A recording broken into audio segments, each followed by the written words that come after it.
안녕하세요. 모의고사 해설. 자, 오늘은 73번 보겠습니다. 자, 매매에 있어서 계약금에 관한 다음 설명 중 옳은 것으로 짝지어라. 자, 기억 보시면 계약금 계약은 요물 계약으로서 주된 계약의 성립과 동시에 이른다. 요물 계약은 맞죠? 계약금 계약은 합의를 하고 거기에다가 물적인 급부가 필요한 계약입니다. 자, 물적인 급부가 필요한 계약을 요물 계약이라 합니다. 요물 계약. 그런데 매매 계약은 주된 계약이고 요거는 종된 계약. 그러나 동시에 체결할 필요는 없습니다. 자, 기억은 X네요. 자, 해약금에 의한 해제를 할 수 있는 기간은 당사자 쌍방이 이행에 착수할 때까지다. 자, 계약금으로 해제하는 시점은 이행 착수 전까지가 맞아요. 그런데 두 사람 중에서 한 사람만 이행 착수를 해도 계약금 해제가 안 됩니다. 그 이유는 잘 보시면 쌍방이 이행에 착수할 때까지다. 한 사람이 이행 착수해도 나머지 한 사람이 착수가 안 됐다면 계약을 해제할 수 있다는 취지로 써놨잖아요. 그런데 쌍방이 이행 착수할 때까지가 아니고 두 사람 중에서 한 사람이라도, 즉 일방이라도 이행 착수가 되면은 계약금 해제가 안 되기 때문에 일방이 이행 착수할 때까지다. 이래 맞잖아요. 그죠? 자, 그래서 갑이 이행 착수해도 안 되고 을이 이행 착수해도 안 됩니다. 그래서 두 사람 중에서 어느 한 사람이라도 이행 착수가 돼버리면 어느 누구도 계약금 해제는 안 됩니다. 그래서 쌍방 모두가 이행 착수하기 전까지가 아니고, 그죠? 한 사람이 이행 착수하기 전까지입니다. 한 사람이 이행 착수하기 전까지. 예를 들어서 갑이라는 사람은 예를 들어서 뭐 3월 5일 날 이행 착수를 했고, 을이라는 사람은 예를 들어서 3월 7일 이행 착수를 했다 칩시다. 그러면 한 사람, 두 사람이 이행 착수하기 전까지는 해제할 수 있다. 그 말은, 그죠? 3월 7일 이전까지는 해제할 수 있다. 이 말 아닙니까? 그건 아니거든요. 그러면 3월 7일 이전이라도 갑이 3월 5일 날 착수를 해버리면 두 사람 모두 계약금 해제가 안 됩니다. 그래서 두 사람 중에서 어느 한 사람이라도 이행 착수를 해버리면 계약금 해제가 안 되기 때문에, 그죠? 쌍방의 이행 착수 전까지가 아니고, 그죠? 일방의 이행 착수 전까지라도 계약금 해제가 안 된다. 그렇게 해석이 됩니다. 구어상으로 약간 문제가 있습니다. 어쨌든 간에 이유는 계약금으로 해제할 수 있는 기간은 쌍방 모두가 이행 착수할 때까지가 아니고 한 사람이라도 일방이라도 이행 착수를 해버리면 안 되기 때문에 일방의 이행 착수할 때까지다. 이래야 조금 더 맞습니다. 자, 국어상으로 조금 어렵습니다. 어쨌든 간에 두 사람 중에서 한 사람이라도 이행 착수에 들어가 버리면 어느 누구도 계약금 해제를 못합니다. 두 사람 모두가 이행 착수할 때까지 할 수 있는 것이 아니다. 이 말입니다. 그죠? 자, 그래서 이거는 국어를 좀 조심하시기 바랍니다. 두 사람 모두가 이행에 착수할 때까지 해제를 할 수 있는 기간은 아니다. 한 사람이라도 이행 착수를 해버리면 해제할 수 없기 때문에 먼저 이행 착수할 때까지, 두 사람 중에서 어느 한 사람이라도 이행 착수할 때까지, 그때까지만 해제할 수 있다. 국어상 좀 어렵네요. 그래서 기억과 예는 틀렸습니다. 자, 뒤에서 계약금을 포기하고 계약을 해지한 경우에 별도로 손해배상은 청구할 수 없다. 자, 교부자는 포기하고 해지하고 수령자는 배액을 상환하고 해지할 수 있잖아요. 그죠? 근데 여기는 채무불이행으로 해지하는 것이 아니고 계약금 자체로 해지하기 때문에 첫째, 원상 회복 문제가 생기지 않습니다. 왜냐하면은 이행 착수 전까지만 계약금 해제가 되기 때문에 이행이 안 됐습니다. 그럼 이행이 안 됐기 때문에 원상 회복의 대상이 없습니다. 그 다음 두 번째, 계약금 자체로 해지하기 때문에 채무불이행으로 해제하지 않아서 채무불이행을 전제로 하는 손해배상 청구 문제도 발생하지 않습니다. 자, 그래서 의뢰한 사람 매수인이 계약금을 포기하고 계약을 해지하는 경우에도 별도로 손해배상은 청구할 수 없다. 왜? 매도인에게 채무불이행이 없으므로. 자, 이것은 맞고. 자, 리얼의 계약금을 받은 매도인이 배액을 상환하고 계약을 해지하려면 의사표시 외에 계약금 배액을 현실적으로 이행 제공으로 족하고 상대방이 수령하지 않는다고 해서 공탁까지 할 필요는 없다. 맞습니다. 자, 배액 상환이라는 말은 상환은 이행 제공입니다. 이행 제공. 이행 제공은 요구를 하면은 얼마든지 지급할 수 있는 준비 상태를 갖추고 이거를 이행 제공이라 합니다.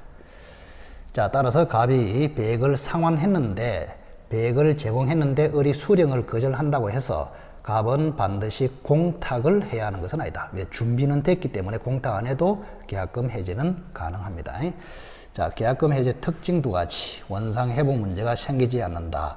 채무불이행이 없기 때문에 손해배상 청구 문제도 안 생긴다. 자, 73번은 니은이 조금 국어상 애매하다.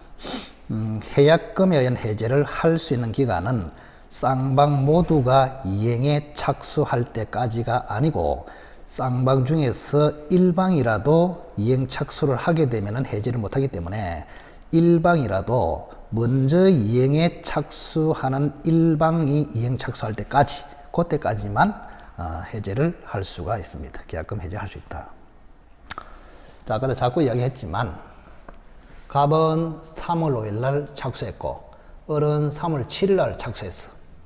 그러면 쌍방이 모두 착수할 때까지 해제할 수 있다. 그 말은 3월 7일 이전, 3월 7일까지는 해제할 수 있다. 그 말 아닙니까? 그건 아니죠.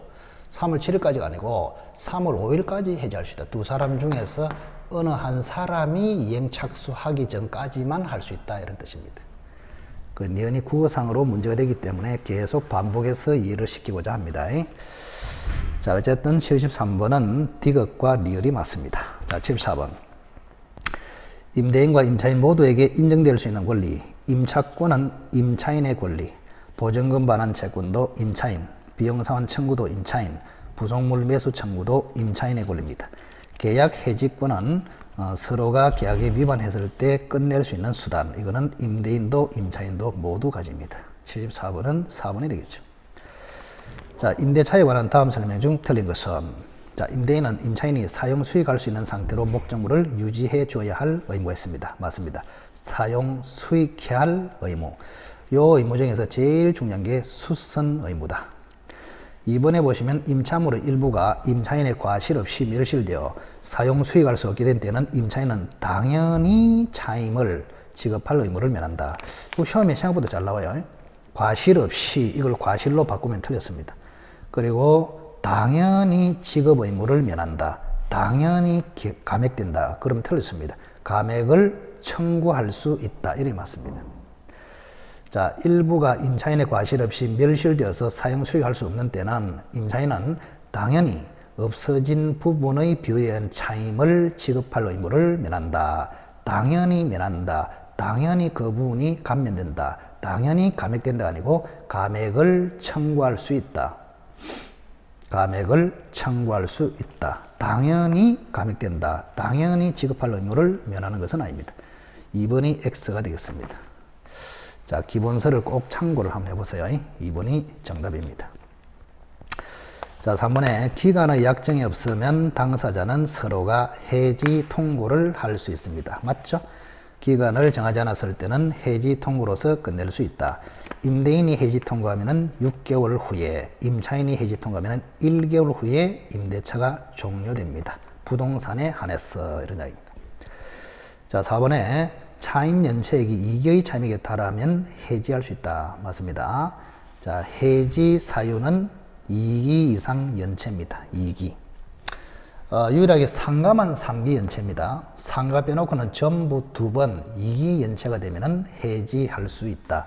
또는 소멸을 청구할 수 있다. 자, 이번에 임차인은 임대인의 동의를 받지 아니하고는 임차물을 전대하지 못하며 이를 위반하면 해지할 수 있다. 맞습니다. 자, 우리가 임차권을 처분하는 것이죠. 자, 갑은 주인이고 을은 지금 임차인입니다. 임차권을 가진 임차인입니다. 그러면 요거를 병한테 처분한단 말이에요. 대표적인 게 임차권을 양도한다. 전대차를 한다. 자, 아시다시피 임차권은 채권입니다. 채권은 처분이 자유롭지 않습니다. 이게 전세권 같으면 물권이기 때문에 얼마든지 자유롭게 할 수 있는데 채권이기 때문에 갑의 동의를 받아야 합니다. 임대인의 동의를 받아야 임차권을 처분할 수 있다. 임차권을 양도할 수 있고 임차권을 전대할 수도 있다 이 말입니다. 자, 그래서 5번에 임차인은 동의를 받지 아니하고는 전대하지 못합니다. 양도하지 못합니다. 만약에 동의를 받지 않고 양도나 전대를 했다면은 배신을 했기 때문에 임대인은 계약을 해지할 수 있다. 정확하게 맞네요. 그죠? 자, 75번은 2번. 2번은 과실 없이 그거하고 당연히 감액된다. 당연히 지급 의무를 면한다. 그러면 틀렸습니다. 자, 그래서 어쨌든 간에 과실 없이 요래 해야 되지 임차인의 과실로 그러면 틀렸습니다. 또 당연히 면한다. 틀렸습니다. 감액을 청구할 수 있다. 이래야 맞습니다. 그래서 2번 문장은 과실 없이 요거는 맞는데 당연히 지급할 의무를 면한다. 틀렸습니다. 당연히 감액된다. 틀렸습니다. 감액을 청구할 수 있다. 이래야 됩니다. 자, 76번 주택임대차의 대항력에 관한 판례의 태도 중 틀린 것은 자, 대항력을 취득한 후 임차인은 어떤 이유에서든지 가족과 함께 일시적이나마 다른 곳으로 주민등록을 이전하였다면 대항력은 상실한다. 맞습니다. 자, 주택임대차에서 우리가 이제 등기하고 주민등록은 좀 달라요. 주민등록은 다릅니다. 자, 갑이라는 사람이 주택의 주인입니다. 주택. 을이라는 사람이 임차인입니다. 자, 요 임차인은 우선은 점유를 하고 주민등록을 했습니다. 그러면 요 한 다음날 이길 0시에 대항력이 생깁니다. 이렇게. 근데 이 주민등록은 대항력의 발생 요건이면서 동시에 존속 요건입니다. 주민등록은 끝까지 있어야 됩니다. 없어지면 대항력이 상실합니다. 자, 그래서 대항력을 취득한 후 가족과 함께 일시적이나마 다른 곳으로 주민등록을 이전했다면 대항력은 상실한다. 맞습니다. 2번은 아주 특이하죠. 자, 입주 및 전입신고를 한 주택의 소유자가 그 주택을 타인에게 매도함과 동시에 주택을 다시 임차한 경우에 임차권의 대항력은 양도인의 최초 전입신고일 이 길부터 발생한다. 자, 이거는 매우 어렵게 느껴지는데 유명한 판례입니다. 자, 갑이 소유자거든요. 소유자. 그래서 4월 1일 날 점유를 했고 주민등록을 했습니다. 주민등록을 했어요. 그런데 을한테 1억으로 팔았습니다. 5월 1일 날. 자, 팔면서 갑이 바로 빌렸습니다. 이렇게. 바로 빌렸으니까 지금 집을 넘길 필요가 없죠. 그대로 집은 갑이 점유하고 있습니다. 지금. 그리고 한 달 뒤에 매매로 인한 소유권 이전 등기를 해줬다. 그 말입니다.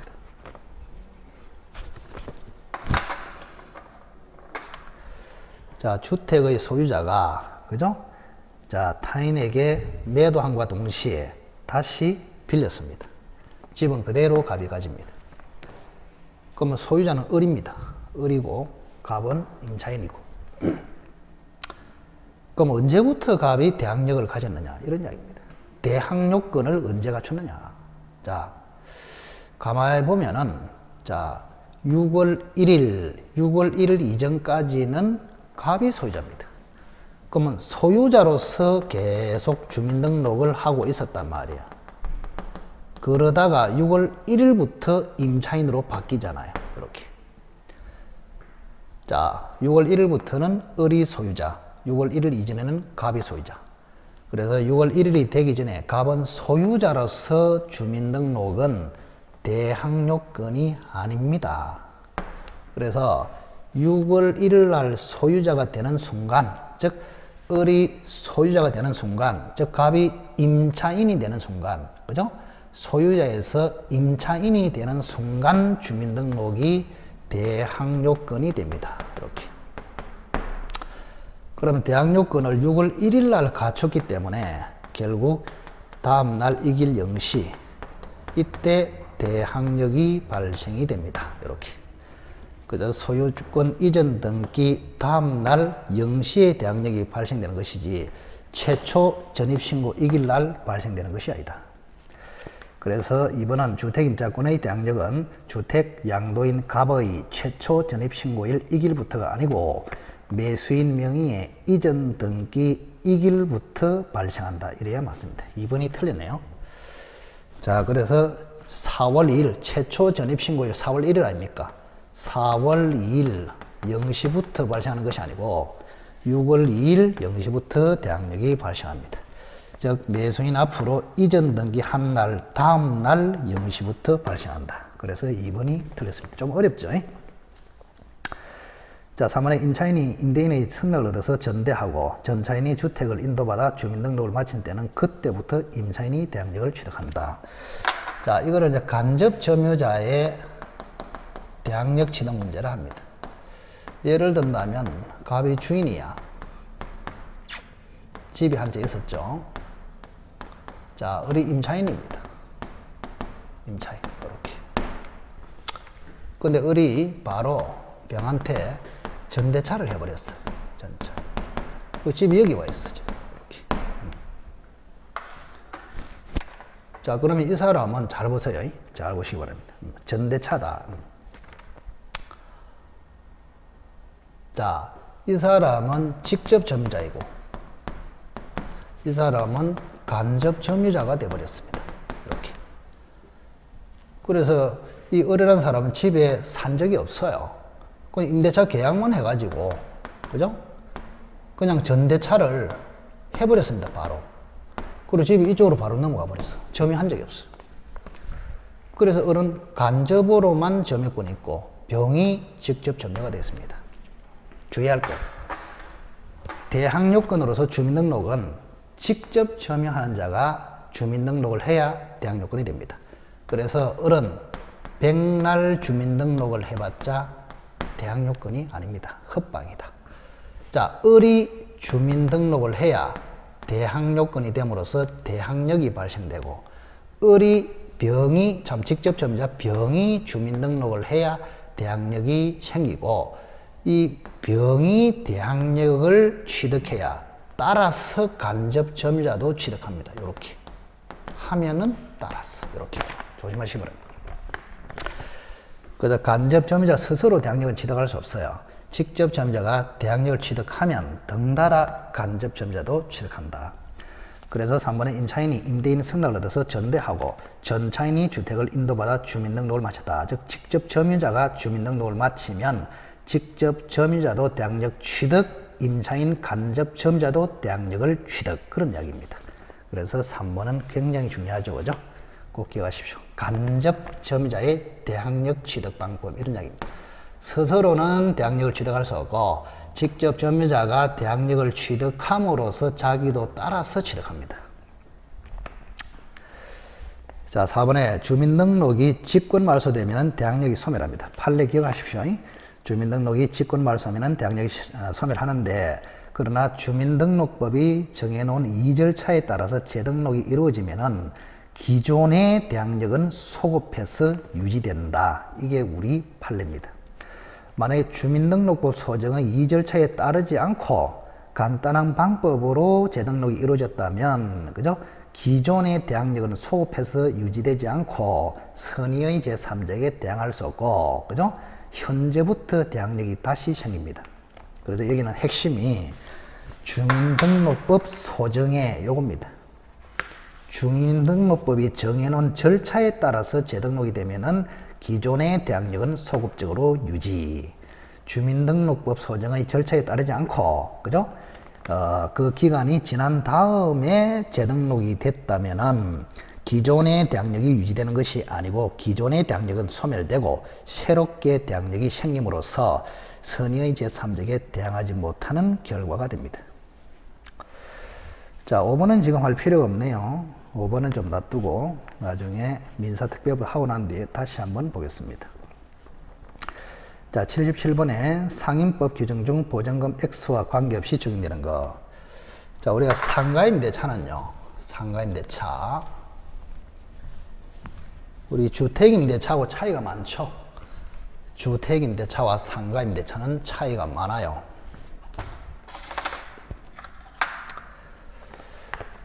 자, 우선은 상가임대차는 환산보증금이 뭐든지 기준입니다. 환산보증금. 자, 요거는 보증금 플러스 차임 환산액, 차임 환산액. 차임 환산액은, 그죠? 차임 곱하기 100입니다. 그죠? 환산보증금이 기준이다 생각하시고. 그럼 이게 일정 환산보증금을 초과해버리면 상임법 자체가 적용되지 않습니다. 그래서 영세상인을 보호하기 위한 것이기 때문에. 그래서 서울 같으면 환산보증금액이 9억입니다. 9억까지만 적용이 됩니다. 상임법에 적용을 받습니다.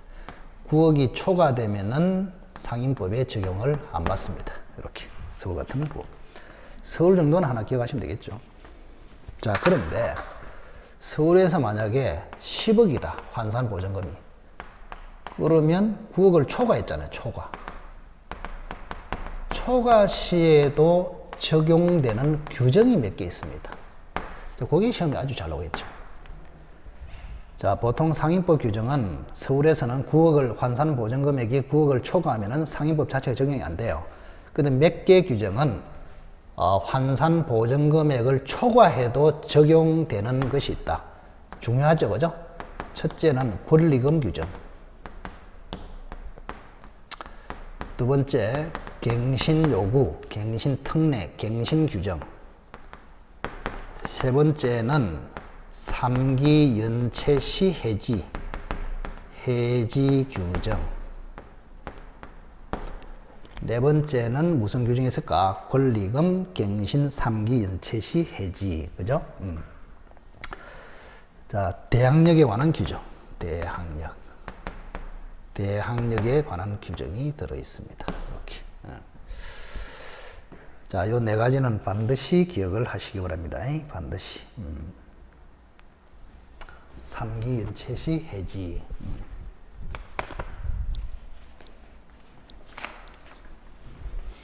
자, 그래서 보증금, 환산보증금을 초과해도 적용되는 조문, 권리금 규정, 갱신요구 및 갱신특례 규정, 3기 연체 시 해지 규정, 대항력 규정 꼭 기억하십시오. 자, 그러면 예를 들어서 법정갱신, 우선 변제, 최우선 변제, 그죠? 그 다음에 임차권 등기명령 제도.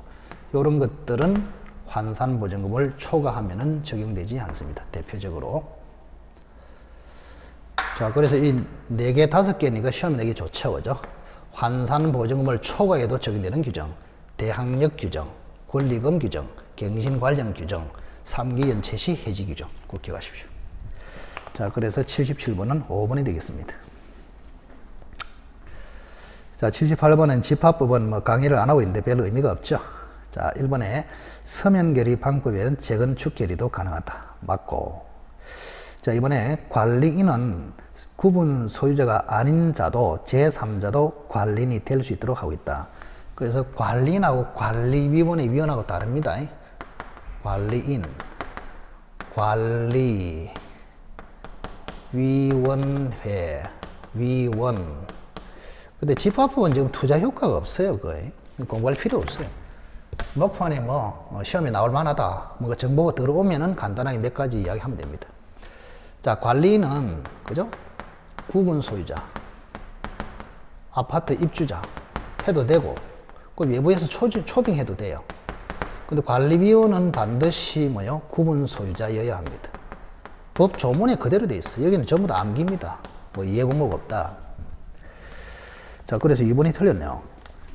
구분 소유자 아닌 자도 관리인이 될 수 있다. 2번이 정답입니다. 자, 4번에 전원이 동의하면은 소집 절차를 거치지 않을 수도 있다. 맞고. 자, 5번에 연체료. 자, 이것도 이제 이런 게 있습니다. 자, 아파트 이제 A동에 101호가 있어요. 101호. 101호. 근데 이제 갑이 살고 있습니다. 갑이 살고 있다가 의리 아파트를 샀어요. 이렇게. 근데 갑이라는 사람이 관리비를 연체하고 있었단 말이야.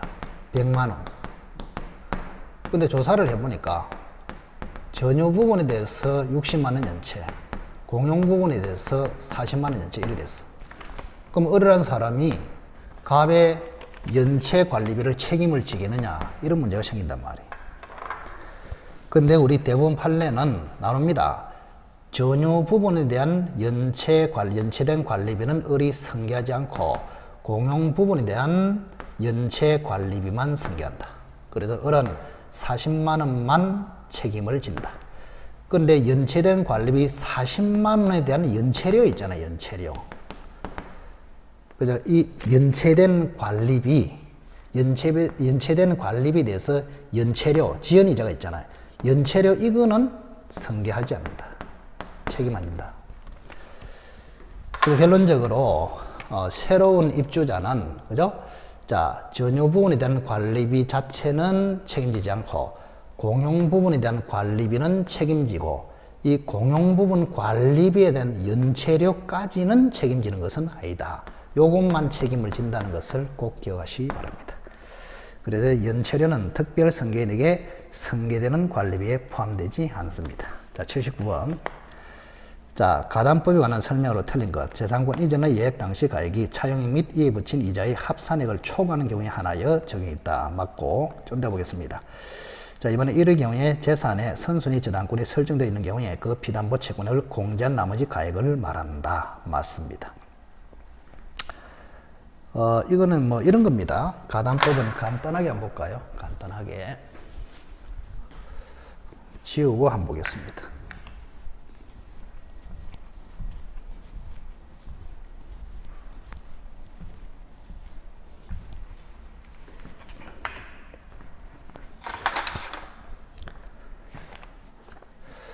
자, 갑이라는 사람이 우리 수업 시간 한 거를 그대로 할게.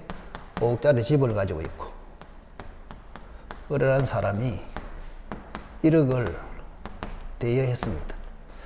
그래서 을은 담보 차원에서 가등기를 했습니다. 이렇게. 근데 이 집에는 A라는 사람이 선순위 저당권이 있습니다. 5천만 원 빌려주고, 또 B라는 사람이 후순위로 저당권을 지금 잡았습니다. 4월 1일 날. 역시 5천만 원 빌려주고, 이렇게.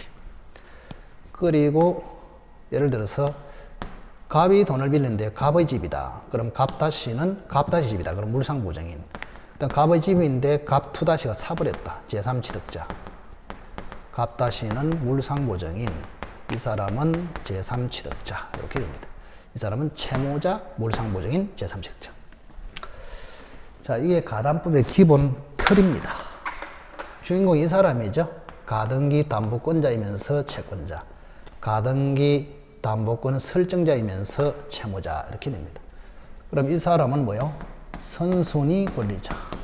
이 사람은 후순위 권리자. 채무자, 물상보증인, 제3취득자는 채무자 등이라 합니다. 큰 그룹이 있다. 이런 이야기입니다, 지금. 자, 우선은 여기서 가담법이 적용되려면 몇 가지 요건을 충족해야 됩니다. 첫째, 소비대차.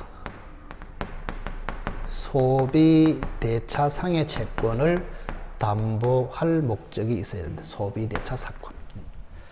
자, 소비대차상의 채권은 다른 말로 대여금 채권, 차용금 채무라 합니다. 그죠? 그래서 1억을 빌려주는 소비 대차상의 채권이 맞네요. 그죠? 자, 두 번째. 대물 변제. 대물 변제의 예약이 있어야 됩니다. 자, 만약 갑이 뭐 1월 1일부터 12월 31일까지 빌렸는데, 자, 변제기에 변제를 못하면 5억짜리 집으로 대신 갚기로 1년 전에 미리 약속했다. 그죠? 돈 대신에 물건으로 변제하기로 1년 전에 1월 1일 날 미리 약속했다. 이걸 대물 변제야. 세 번째, 채권자 앞으로 가등기를 했거나 이전 등기를 했거나. 가등기를 하면은 가등기 담보, 이전 등기 하면은 양도 담보. 네 번째가 제일 중요하죠. 자, 예약 당시의 목적물의 시가, 목적물의 가액이 원리금을 초과해야 됩니다. 그럼 이 그림에서 시가는 5억이고 원리금은 뭐 1억 조금 넘을 거 아닙니까? 이런 경우에 적용된단 말이에요. 왜? 자, 1억을 갚는 대신에 5억짜리 집으로 갚아버리면 폭리가 생기잖아요. 폭리가 생겨야 가담법이 적용돼서 청산 절차를 거쳐서 폭리를 해결한다. 만약에 을이 1억을 빌려주고 9천만 원짜리 집에다가 가등기를 했다. 이때는 나중에 9천만 원짜리를 1억 대신에 갚아도 폭리가 안 생기므로 이때는 가담법 자체가 적용되지 않습니다. 그리고 만약에 선순위가 있다. 자, 예를 들어서 선순위가 5천이 아니고, 그죠? 5천이 아니고 만약에 4억 2천이다 하고 합시다. 그럼 이 가담법이 적용되느냐 했을 때 목적물의 시가에서 선순위 권리자의 채권을 빼야 됩니다. 빼면은 8천 아닙니까? 그럼 이 8천이 원리금을 초과해야 적용된다 이 말입니다. 근데 8천은 1억보다 원리금 초과하지 않기 때문에 그때는 가담법이 적용되지 않습니다. 근데 만약에 이것이 3억이다.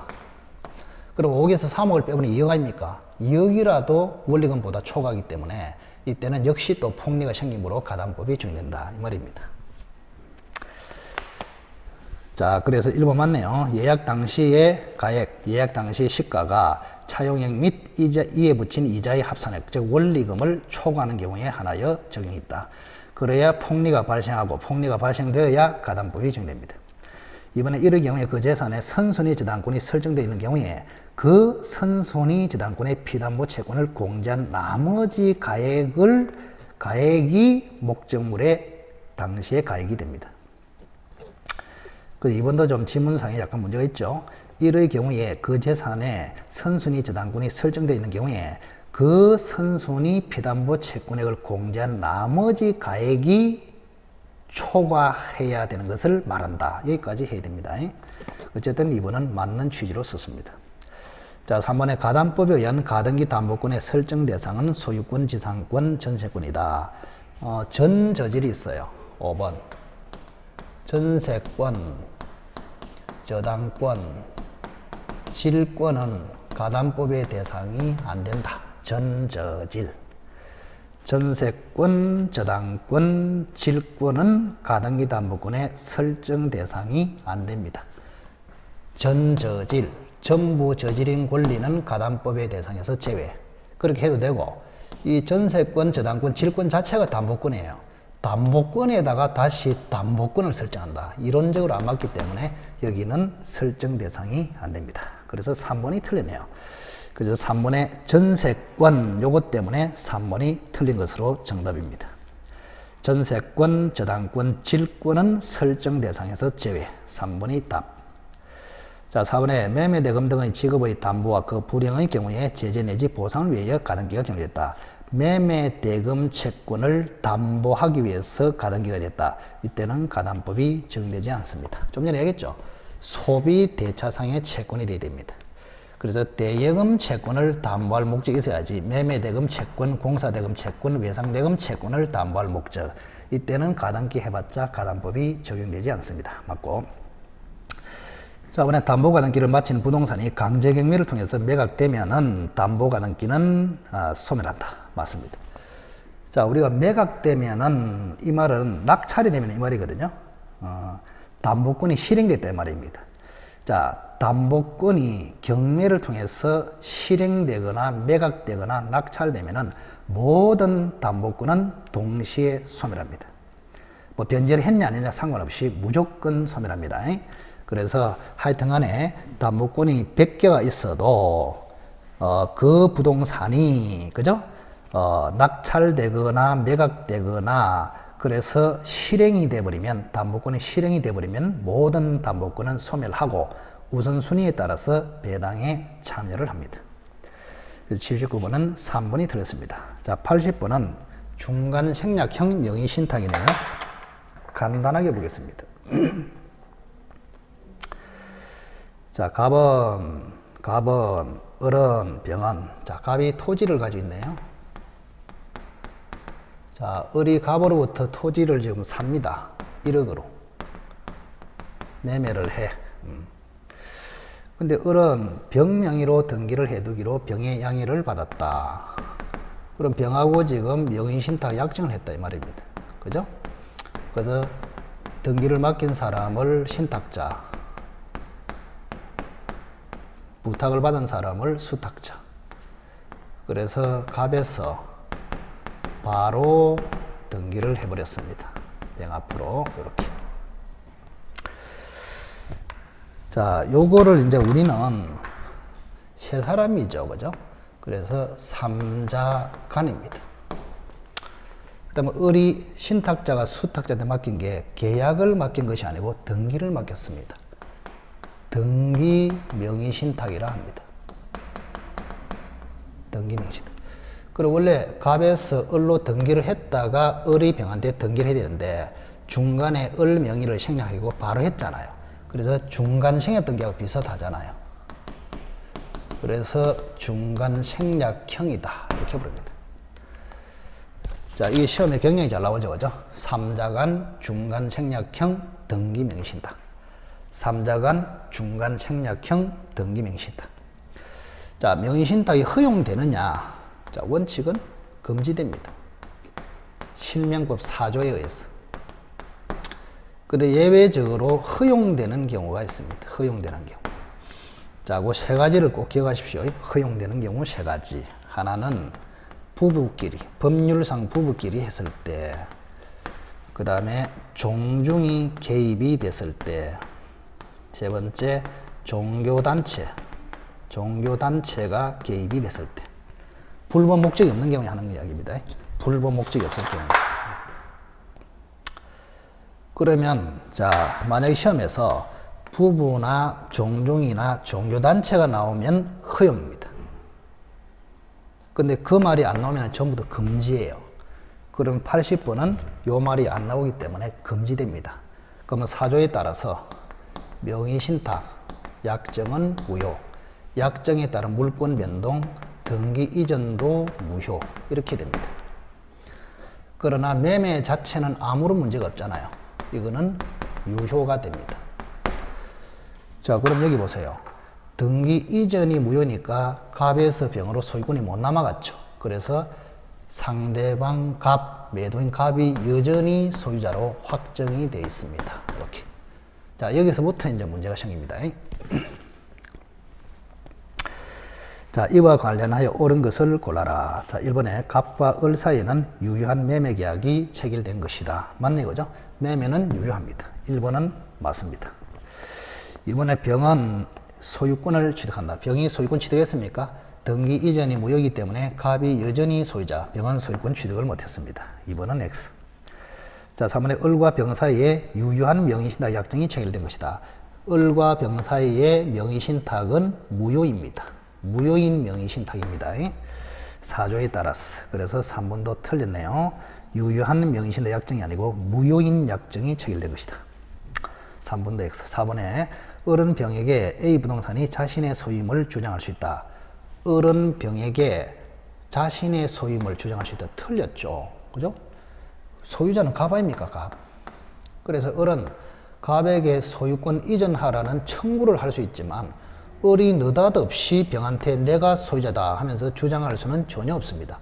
따라서 을은 병한테 소유권에 대한 말소 청구 이런 거를 못한단 말이야. 아시겠어요? 자, 을은 소유자가 아니기 때문에 병한테 자신의 소임을 주장할 수는 없습니다. 틀렸고. 자, 이번에 갑과 병 사이의 물권 변동은 유효하므로 틀렸네요. 물권 변동 등기 이전은 무효입니다. 갑은 병 명의로 경주된 등기의 말소를 청구할 수 없다. 있죠. 자, 그래서 등기 이전 물권 변동이 무효이므로 갑이 소유자고 이 사람은 불법 등기를 하고 있다. 이런 얘기죠. 그러면 말소 등기는 소유자가 하거든요. 그래서 갑은 소유권에게 의해서 말소를 청구할 수 있다. 을은 직접 말소 청구를 할 수 없습니다. 다만 을의 갑에 대한 등기 청구권을 보전하기 위해서 갑을 대위에서 말소를 청구하고 말소가 되면은 갑으로 회복되고 회복되면은 을이 매매를 근거로 이전 등기를 청구해서 최종적으로 소유권을 찾아올 수 있습니다. 이렇게. 자, 그래서 80번 형태는 시험에 굉장히 잘 옵니다. 그래서 세 사람이다, 삼자간. 등기를 맡겼다, 등기 명의 신탁. 그죠? 그 다음에 중간자를 생략하고 바로 등기했다, 중간 생략형. 그래서 삼자간, 중간 생략형, 등기 명의 신탁. 자, 부부나 종종이나 종교단체가 나타나지 않았기 때문에 금지됩니다. 금지되면은 사조가 적용됩니다. 사조를 보면은 명의신탁 약정은 무효다. 약정에 따른 물권 변동 등기 이전도 무효이다. 이렇게 되어 있습니다. 자, 따라서 매매는 무효인 사유가 없기 때문에 그대로 유효입니다. 그러므로 등기 이전이 무효이기 때문에 소유자는 여전히 갑입니다. 그럼 갑이기 때문에 병의 등기는 말소되어야 합니다.